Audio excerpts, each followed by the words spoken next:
Plusieurs panels ont été animés, notamment sur la riposte de l'État malien face à la pandémie du Covid-19, les stratégies menées par certains États africains face à la maladie à coronavirus et les plans de riposte envisagés afin de prévenir d'autres épidémies.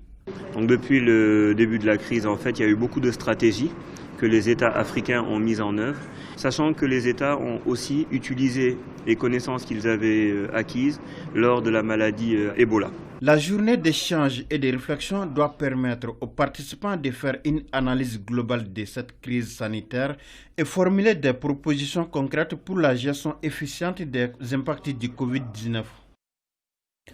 On en vient à notre titre de ce journal et nous nous intéressons à l'impact du Covid-19 sur les parkings auto, un secteur touché par cette crise sanitaire. Les propriétaires de ces parkings auto importent les voitures pour ensuite les revendre. Ils disent rencontrer d'énormes difficultés aujourd'hui avec la fermeture des frontières. Un dossier signé Abdoulaye Sako. Dans ce parking auto situé à Kalabankura, la discussion est un peu tendue entre le revendeur de voitures et son client. Ce matin, ce dernier est venu se plaindre pour la énième fois.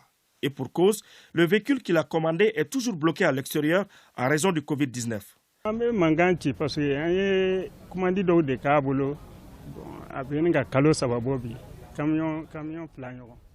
Imagine, ça fait presque 3 mois que j'attends les 2 camions que j'avais commandés. À chaque fois que je viens le voir, il dit que les voitures sont bloquées en Europe à cause du Covid-19.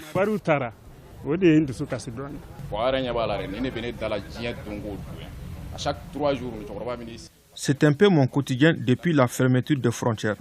Tous les 3 jours, ce client vient se plaindre chez moi parce qu'il attend toujours sa commande.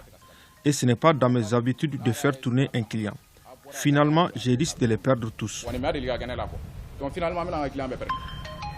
Depuis la fermeture des frontières en raison du coronavirus, importer les voitures d'occasion pour certains revendeurs relève du parcours de combattants.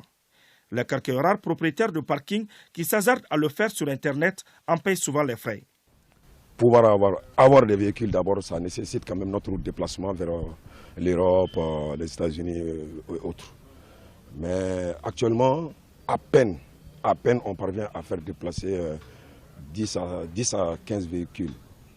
Par rapport à l'Internet, on essaye de faire le maximum.